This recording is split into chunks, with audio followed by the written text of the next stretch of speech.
So, good morning or good night, depending on where you are in the world. And welcome to another interview of the Shield Dude on a Couch. I'm your host, Hector. And today I'm joined by Murray Emery. He sings in the band Prisoner, which is the promo said a lot of stuff. But when I listen to it, I'm like, it sounds like a mixture of classic rock mixed with some grunge, mixed with a little bit of thrash. And you got the sound of Prisoner. So, Murray, first of all, how are you today? I'm doing well, thank you. How are you? I'm good. Would you say that was a good assessment of what Prisoner sounds like?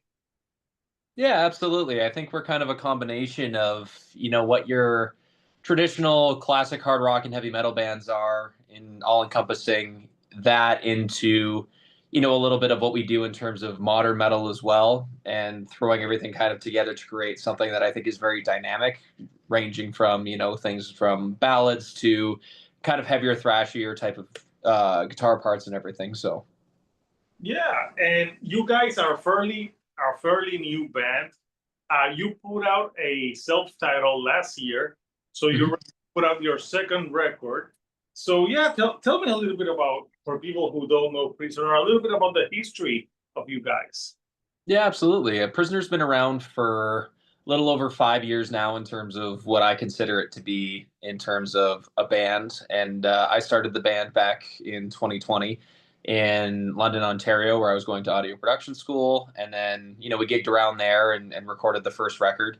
And then I moved down to California for a few years to try to understand the music scene and the industry, and went through a revolving door of members and just tried to explore as much as I could about the industry in North America before I moved back to Calgary, here in Canada, where I now have a full solid lineup of musicians. And, I consider it to be the Prisoner lineup. And the first record that we put out came out in 2024. And it was kind of a compilation of all of the music that I had written when I was super young in my early teens. I didn't really pick up a guitar until I was 15.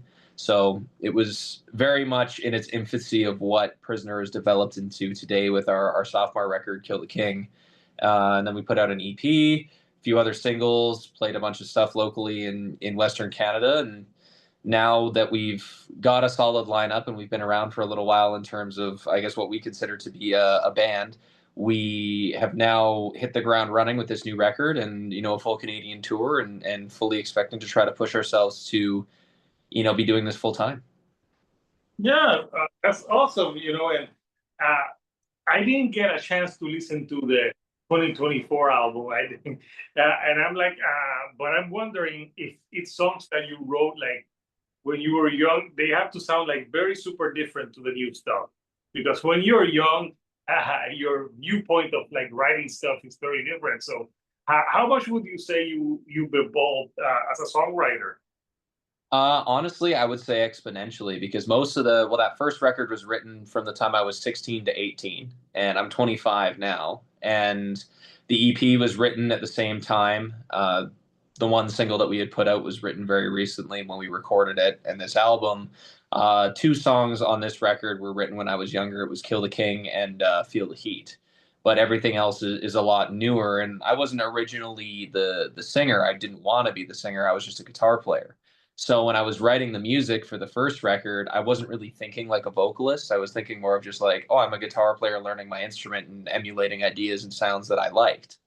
And now it's come full circle where, I've been excuse me, been an audio engineer for the last few years, with my own studio here in Calgary. And I've learned to develop, a different kind of ear, not only as a musician, but from the production and engineering level, as well as a vocalist, taking into account a lot of things and pushing the mold that I have for myself in terms of what I consider to be my toolbox as a musician. So I would say that it's drastically different from my perspective. And then you add into the mix the rest of the band being a part of this and working on this record together, as well as our production team with Cody Anstey, Reed Alton, and Tyler from varying facets within the city here. And then they're also all in a band called Osiren. So What's the name of the?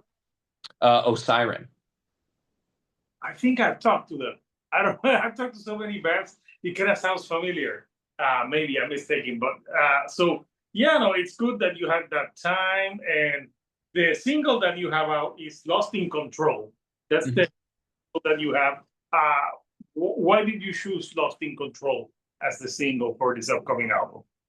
Honestly, I think it's a great median song in terms of depth and heaviness because we do, we have this ballad on this record, and then we do have some heavier stuff where I am diving into the world of false chords and some heavier breakdowns and things like that. Honestly, I think it's just a great representation of where the band is sitting right now, where, we are very riff driven still. We have some hooky choruses. We're trying to push this new idea of traditional hard rock and heavy metal that isn't an exact replica of legacy acts, because there was a resurgence back in the early 2010s when I was younger. And you could definitely hear a lot of like the exact influences of like, oh, this band sounds exactly like this or is going for this. And I'd like to think that we have a big enough dynamic range that we kind of fit the mold of varying subgenres of what we're trying to do. So I think that's kind of why we picked that song. Okay, yeah. I think it has a little bit of everything. So you said that originally you didn't intend to be the singer. When did it happen that you like, okay, I gotta be the singer? It was pretty much about 3 months before we recorded the vocals for the first record. So I had no idea how to sing. I was just some guy screaming into a microphone, hoping for the best and watching YouTube videos and things like that. Because I didn't really have the time to find a voice coach at that point because I was moving around so much. So I did that record kind of off the cuff, and then started working with Reed Alton, who is now also the producer on this last record for the vocals and everything. And him and I have been working together for the last 3.5, almost 4 years now. So that's kind of where we've developed to get to a point where it's like, okay, we're actually approaching the point where I'm fully taking everything into account as a vocalist in terms of the writing as well as guitar, because I used to only sit in one perspective, but now I'm trying to write things that fit the mold of everything rather than just like look at this band and how they play one particular instrument. Plus, now when you're writing, you're like shit. I gotta sing too, so I can't write like this super like riffy part and try to sing at the same time. So because I've talked to people who are singers and guitar players, and then they have to write in a way that's like, okay, when I have to sing, I have to write something that isn't as complex at that moment, so I can sing and not like stumble. I guess if it's like too far. Yeah, absolutely. Like creating two different rhythms or something is definitely very difficult to follow along with. But I think that's something like if you do go back and listen to the first record, a lot of the vocal parts follow the guitars because I was still in my infancy as a vocalist as well as a guitar player. And you can hear that because that was the only thing that I was really capable of doing at the time. And now listening to this record, there are some pretty complicated parts where I am singing and playing at the same time. And it's something that's always been a goal of mine for that to not be a limitation because for me, I don't want to be the limiting factor to the art. If the band creates something that is unique and interesting that we all love, I don't want to be the guy that's like, well, I can't do that. My job as the guitar player and the vocalist should be able to just do it. And that's part of the reason where, for me, like listening to this record, I range from some of the super high vocals parts to the false chord stuff and experimenting a lot in my lower register so that I'm kind of trying to fit all of these different aspects into one big toolbox so that I can serve the song rather than limiting what the song could have been. Yeah, and something very interesting. I was reading that you wrote this record and recorded everything in 5 months. Yes, so we started the or the writing process as a band in October of 2024, and we finished recording right at the end of March, basically. So the only two full songs I had was Kill the King and Feel the Heat. And then, of course, I had riffs and things, as everybody does in a riff bank. But we sat down as a band and we were like, you know what? Here's where we are. We just put out this EP. We have some okay momentum. We played a few shows. We're pretty happy with this. Let's just go full steam ahead and make this year the year for this record and this tour and just go as deep as we can to see what comes out of it. And I think it was great because it really pushed us to not rush, but I think be creative and be okay with what we created. Because I think, especially nowadays, because of technology and the ability to, have the time And of course, having a recording studio helps to be able to sit in here and do all the demos in here and do the recording and everything else. Um, we have that luxury of time. But putting that time constraint on us, I think, pushed all of us to really commit to what this band is and where it's going and what we want it to be. And we really pulled a lot out of each other that I didn't think we were going to get. So it was a very good process. So it's very important for people to know this is an independent release. You guys Yes. are releasing this yourself, and I gotta say it's a nice looking studio. I like the purple lights and the background and everything. It's Thank you. it looks like a nice place to record. So you are on tour. I think you played a few shows at the ending of May. Yep. So yeah, we're the beginning of June. So the album is gonna be out soon. So let's talk a little bit about the tour. I have a somewhere around here. Okay, here I have. This is the tour. So tell me a little bit about the tour. Yeah, so the tour is pretty much all across Canada as far as Toronto to Vancouver. We're through the first 4 shows in British Columbia, and we are in Cranbrook on Thursday to continue on. And it's been great so far. We've had some pretty solid support, and we've never been out to British Columbia before, so it was very interesting leading up to it, and seeing how the promotion was going, and how many people were going to show up and things like that. But it's been a great turnout, and we've made some great friends along the way. And a band like Nocturna here, they're from Vancouver, and they've been fantastic as direct support for all of the BC dates. Super great guys. They're a great thrash band out of Vancouver, super young, and they're kind of putting their name out there, and I think it's great. So it's been fantastic. So we can't wait to continue to travel across Canada, get back to Ontario to play for the people that we used to a few years ago, and coming up on our hometown show this weekend, and it's pretty much almost sold out already. So we're pretty excited. When does the tour ends? It's gonna end before the album release, or is it gonna coincide with the album release?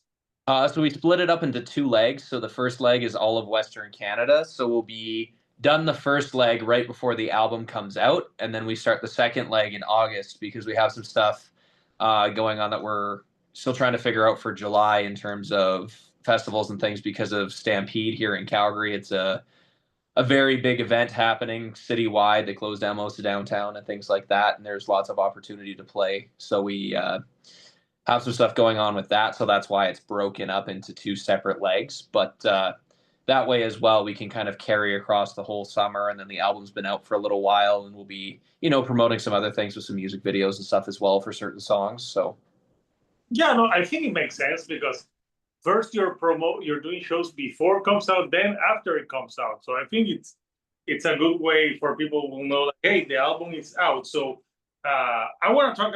I wrote a few tracks, so we can talk about some tracks if it's okay with you.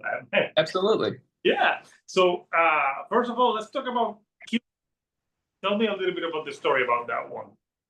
Well, Kill the King originally was, I think, a concept that I had come up with in terms of the entire story of our character Davy, where if you look at our artwork from the first record to the EP to this album, you can see that there's a development for this character from point A to point B in terms of how he looks, how he carries himself, and it creates a bit of a story that the listener can attach themselves to and create their own kind of narrative in terms of how the character reached point A to point B. And the song Kill the King itself, I think, is a direct reflection of that, where it's aggressive, it's straight to the point, it's anthemic, it carries a lot of weight, and it's just your all around, traditional heavy metal song where you have, the chants, the solos, the aggressive riffs, and lyrically, it's talking about, the idea that things can or will be taken away from you if you let it, but if you're putting yourself in a position to always believe in yourself, then you'll always eventually come out on top, regardless of what that may look like. Yeah. And since you were talking about the artwork, I pull up the artwork. Here's the artwork for Kill the King. So the character the blue guy, right? The blue Yes, his name is Davy. baby. But the name is kind of funny, Dave. Yeah, yeah, but you got every like cool metal band. You got Big in Megadeth, and of course Eddie from Iron Maiden. So yeah, so tell me a little bit about what you guys were going for the cover, and obviously who did the artwork. Yeah, absolutely. Well, Davey, his name originally comes from the fact that I had a twin brother that didn't actually make it when we were born, and his name was supposed to be David. Oh wow, So when I created the concept of Prisoner, I wanted to name our character Davey as a respect to him, and the fact that if he was here, he probably would be a part of this more so than not. So it was something interesting for me, and I think it added a lot of depth and merit to the character himself in terms of having his own backstory. But then when you get into the artwork, you can just see here that he's kind of reached this point of contention where he's finally free where from his captor. If you look at the first record, he's in a bird cage. He's very condensed in terms of his body language, and he's very small. And then you look at the EP where he develops into something a little bit bigger. You can see he's a magical being. He's not quite human. He's not quite fully something else. And then you see the development where he's sitting on top of a throne and he's absolutely obliterated everything around him.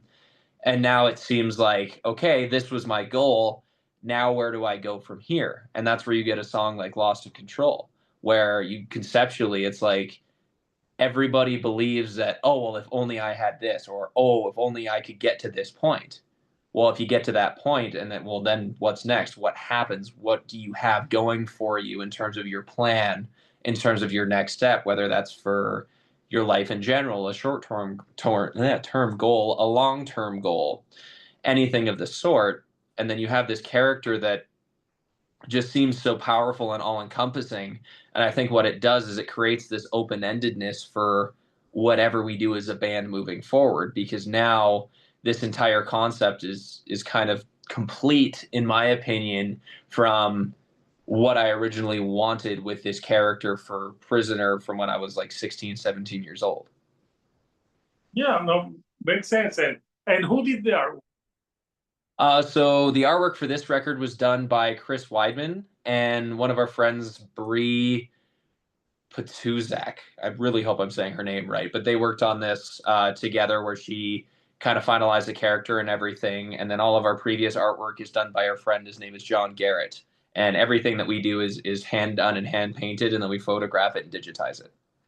Nice, yeah, and yeah, no, I always thank you for showing, for telling me, the backstory about, your brother, your twin brother, also, as an inspiration. So in a way, you're keeping his like you're keeping him alive by having him as the figure in your records. Absolutely. Yeah. So that's a very nice point in story. So yeah, it's thank you for sharing that. So Absolutely. yeah, so I also I wrote something, I think, the Cold Light, which I think is one of the ballads on the record, right? Mm-hmm. Yeah, tell me a little bit about Cold. Well, Cold Light was probably one of the quickest songs to be written, but also one of the most controversial for us. It had originally started as a concept I used for a school project. And because I went to production school and we needed to write something to, record a song and do the thing. But it was sitting in my riff bank, and the guys, when we were going through all of our music to, decide what we wanted to put on this record, this one stuck out to, my bassist and my drummer, Trevor and Carl. And they were like, this has to go on the record. And it didn't really change that much. It had the same structure, same chord progression, all the lyrics were the same. But they just took it and ran with it, where, Trevor took this song and honestly, I really think gave it legs, where the bass is such a supporting but also leading role in this song, and the drums create so much movement and space. And then you get the finger picked guitar solo and everything. It was something that was, I think, not a risk for us, because we had a song come out on our EP called On a Sunday that was also a ballad that did quite well. And it was something that I think relates to that song, but it's very, very different from the rest of the album. And we had quite lengthy discussions as to whether or not this song even should have been on the record. But we ultimately came up to the conclusion that it deserves to be there. It's a great song, and it honestly just shows the diversity of what we can do as a band if you compare that to, the heaviest tune on the record, like Double Vision. Yeah, no, yeah, exactly. There's some harder stuff, but you know what? I don't know what's wrong with people today with ballads. Back in the 90s, every metal band had at least one ballad on their record. Metallica had Nothing Else Matters. You had Extreme with More Than Words. Saigon Kick had Love Is on the Way. So it was like something that like metal bands did back in the day. So growing up for you, because I can hear different influences, but what what bands motivated you to become a musician? Well, I grew up listening to, your classics, Sabbath, Megadeth, Van Halen, Zeppelin, all of the stuff that my parents loved growing up, because that's what I had going on in the car from infancy until I picked up a guitar at 15. And I ended up listening to, some more modern bands and things. I kind of gravitated toward bands like Killswitch Engage, Parkway Drive. A massive influence for me was Black Veil Brides, actually, because I remember watching like their Knives and Pens video, and I was like 13, and I was like, I didn't know that bands actually still did this sort of thing, because all I knew was classic rock. I just thought that was a thing my parents had when they were young, and then it just ceased to exist for some reason because I was a child and didn't understand the concept that things carry over. And I ended up, watching that music video and then deep diving into that band and seeing that they had 2, 3 records out, and just started watching. And I'm like, if these guys can do this, why can't I do it? And then as I kind of got more and more in depth into music, I ended up picking up a guitar at 15, and that's been my life ever since. Yeah, minus the eyeliner, because Black Veil Brides wore a lot of eyeliner. Yeah, absolutely. And honestly, that's kind of what drew me into them, just because of the fact that it's like, they were a band that was trying to do something more than just be guys in jeans and a t-shirt. And I found that to be very interesting because, I think music is more than just the music itself. That's why for us we have our artists hand paint everything, because that's a part of what we do as a band. It's a part of our art. Our stage show and our stage presence, we're there to entertain, we're there to provide value to people. And if you're spending, you know, time and your hard-earned money to come and watch us play, I don't just want to be guys in jeans and a t-shirt. At least we have something going on for us with our matching jackets and a specific aesthetic, not to go as far as Black Veil back in 2010 to 2013, but something like that I had a massive appreciation for, because I could only imagine the effort that they would have to go at great lengths to be able to pull off something like that consistently for interviews, touring, and everything else. It was something that I appreciated, at least as a music fan. Yeah, no, totally. Like uh, like the image for rock stars, which is interesting for me because I grew up started music 80s and 90s. In the 90s, like the image was more, you had the grunge and the stuff. But there's some songs, especially like there's ones at the end that had like a grungier vibe to me. Uh, Hmm. but another song that I put here to talk about was "Chasing Ghosts," Hmm. because that's an interesting one. What was Well, I think that song musically, it was something that we wanted to do that was a little bit different. Like I had the main riff and I had the chorus and everything already kind of written out when we approached it as a band. But having something that kind of grooved in between the choruses and the main riff was something that was very important. And then trying to figure out what we wanted to do with the bridge section was something that took a bit of time, because we didn't really want to throw a guitar solo in there, and it wasn't a heavy enough song to be like, this song needs a breakdown because of the speed and the way the choruses come in. So we ended up just writing this guitar interlude piece that kind of created space and allowed the listener to kind of feel it, because I think that song specifically in terms of the placement on the album, because I'm still very old school as is the rest of my band, even though we're 20 to 25. We like to listen to records from start to finish and absorb the concept of what the artist was going for. And for us, that's a song that is kind of a transitionary tune going from, into some of the heavier, faster stuff on the album. So I think for us, it was just something that we were almost experimenting with, and we came out with something that was really cool. Yeah, no, and I like that you say, that experience of like enjoying an album from beginning to end. I enjoy it too. I'm a little bit like 23 years older than you, but yeah, I get that. It's a good thing about like getting that record, enjoying it. So I know you're putting this out independently, but is it gonna come out digitally, or are you gonna have, or because being an independent band, I know this costs money, or are you gonna have like CDs for the June 20th? What's Yeah, absolutely. So we'll have CDs and vinyl for this. It'll be up on our website at Prisoner Band Official, or prisonerband.ca. Our socials are Prisoner Band Official. We'll have CDs available as soon as the album drops. We're in the middle of pressing vinyl and everything, as we had some back order issues, but we'll have everything in terms of physical copies. We'll have lots for everything, so as well as digital. So they'll be pretty much everywhere. Yeah. The good thing about the vinyl is we can't blame Adele anymore because she hasn't put out any album. Maybe Taylor Swift will blame Taylor Swift. Yeah, there we go. for the backlog. So yeah, so you're gonna have it on CD first, and then obviously later in the year they can use. You mentioned your prisonerofficial.com. Yeah, so our website is prisonerband.ca, and then you can follow all of our socials at Prisoner Band Official, whether that's Facebook, Instagram, TikTok, and we have link trees that go to all of our websites for merchandise and everything. So if you can't make it out to a show, you can buy everything online, and we'll ship it right out to you. Awesome. So you recording this because you were audio engineer, and I think you co-produced with someone.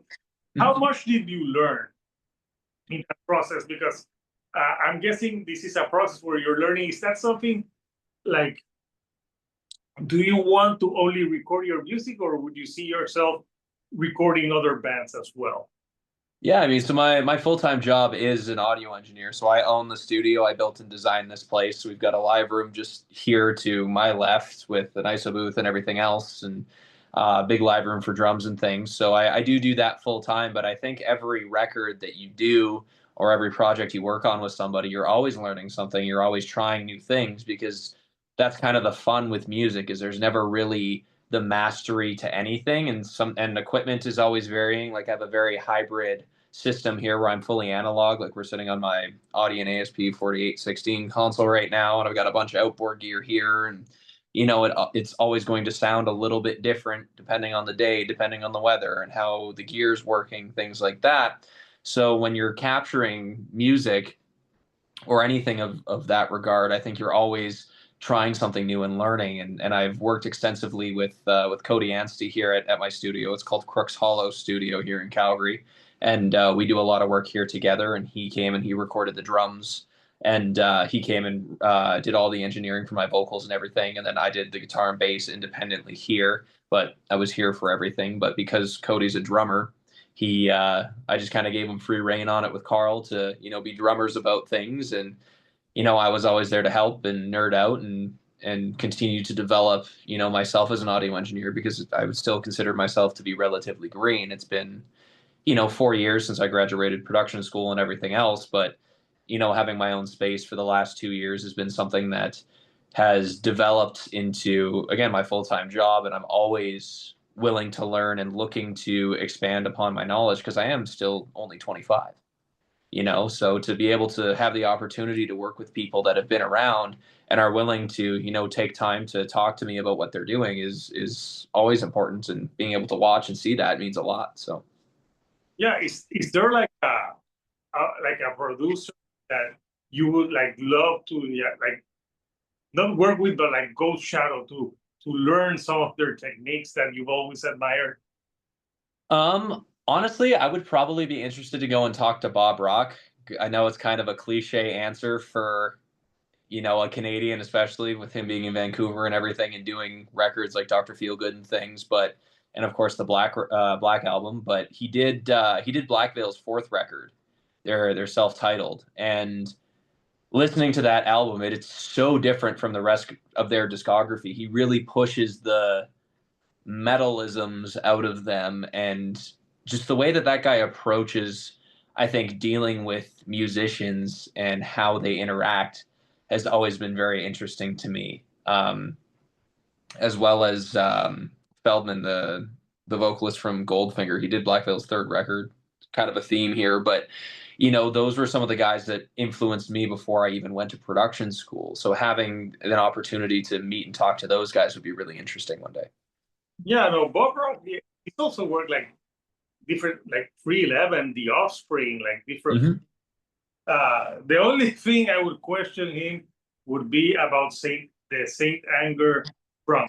But besides,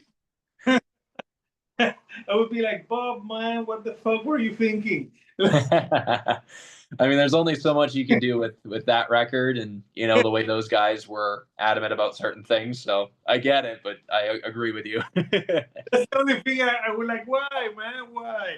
But like, yeah, that would be cool too. He's done so. Like, to me, I was listening the other day to the Black Album. It's a flawless record. I agree.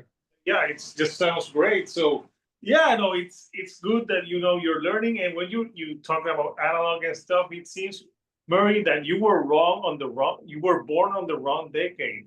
It seems from the 90s. Absolutely. I mean, that's kind of what my parents always said. That's what our title track, or well, technically the title track from our first record, it's called Prisoner of Time. That's exactly what the concept is about. Just everything that I enjoyed growing up was seemingly very popular when my parents were young, and very not popular when I was young. But I think it just helped in terms of my overall personal development, because I was socially aware of things going on outside of just being a kid. Like, I grew up doing commercial construction for my parents' company, and was a site super at 17, 18 years old. So I had to learn really quick how to interact and deal with people and things like that. So it became, a running joke that I've always just been a little bit older than I seem to be at 25, even though the mustache does look pretty good. Yeah, no, that's kind of funny. So Mary, it's cool, that you guys are up and coming band. You're releasing your stuff. You're recording your own stuff. So I'll put the links for people that want to follow you in the social, so they know when they're gonna be touring. So what's up next? I know you got this album that you're going to release in a few weeks, but are you already thinking of newer stuff, or is it too soon? Absolutely. I think as a creative, we're always working on something new and exciting, and we're always writing because it is our outlet in life. And we've already been working on what is probably going to be Prisoner 3, and which is very exciting because we just already got through Prisoner 2, but we were just so in that mode. It was exciting. We started working on demos and things like that, but I think we're gonna probably wait for a little bit in terms of a full record. It might be a single or two in the next little while, but I think our goal is to just start to really be out on the road and try to gig and play shows and just be out there and show people who we are, besides going on Spotify and listening to a song or two. Come and experience Prisoner for real in person, and let us show you what we can do. Yeah, plus you come from Canada. Yes, sir. For bands, like at least in heavy metal, a lot of cool and different type of bands from Canada. There's a lot of like metal in Canada. How, like, in your particular in Calgary, how's the metal scene? The metal scene's good. Honestly, it's growing rapidly. In the last 2 years, it's the biggest I think it's been since I was not old enough to go into bars. Because I remember at 17, 18, I couldn't find anybody interested in playing, rock music and being in Prisoner or whatever I was trying to do at 17, 18. But it was difficult, and there wasn't much going on. There was kind of a scene for the hardcore kids and the death metal stuff, and that's still very much the case now. Like, our staple here in Calgary is like pop, EDM, death metal, and hardcore. So it's kind of interesting that there's no real like happy medium middle of the road. Like even here, Prisoner kind of sticks out a little bit, but it's great because we overlap with so many different bands. We're kind of that band that people are like, oh, well, if they're not a punk band, they can still kind of come and play. Or if they're not as heavy as us, they're still great. And, people that like heavy music grew up on stuff that they're playing. So they also fit the bill. So I think it's definitely developing into something that is going to be massive. I mean, hence why I built my studio here. I saw this as a massive growing city, and I think it's the next big scene for music because LA's oversaturated, Vancouver's oversaturated, Toronto's the same, so is New York. Nashville is kind of that happy medium right now where, people are still kind of figuring out what that is outside of the country genre. And spending time in all of these places, it got to the point where I was like, you know what? Like, come back here and try to build a foundation with this market that is growing. So I think there's nothing but good things to come out of Western Canada, specifically in the next 5 to 10 years. Yeah, cool, man. It's good that, well, Canada's so huge that, that you can have like different scenes in different places. So, Mary, I want to thank you for taking some time of your, so if you're in the West Coast, it's like, I think I'm 3 hours ahead of you. Yeah. Yeah. So it's nighttime for me. It's still, well, it could be getting nighttime over there where you are. So Yeah. before I let you go, Mary, anything you like to say to the fans before we go? I just say thank you so much for taking the time to listen to me blab about a bunch of stuff and talk about things and supporting the music and what we do. And we do really appreciate everything that people do and spending their time and hard-earned money to come support us and what we do and keeping this genre of music going. And thank you to you as well for taking the time to interview me and talk to me about this new record and everything. And it's been a pleasure. I really appreciate it. Oh, you're welcome, man. Mary, the best of success for Prisoner and the band, and hopefully we'll talk again sometime in the future, man. For Prisoner Free. Absolutely, would love to. I already have a title for an album: Prisoner Free, Out of Jail. I'm kidding. Perfect. Maybe we'll cover Thin Lizzy. Yeah, who knows? Who knows? So thank you for joining me from Canada to Puerto Rico. So Couchers, Prisoner, Kill the King, out June the 20th. So if you like classic rock mixed with some thrash elements and some different elements, listen to Prisoner. And right now you can stream the single Lost in Control. That one is available. And also their previous album EP is in the streaming services if you want to listen to them as well. So Mary, again, thank you for joining me. So until next time, Couchers, this is Hector, the Shield Dude on a Couch, and I'll see you all right here on the couch. Thank you and goodbye.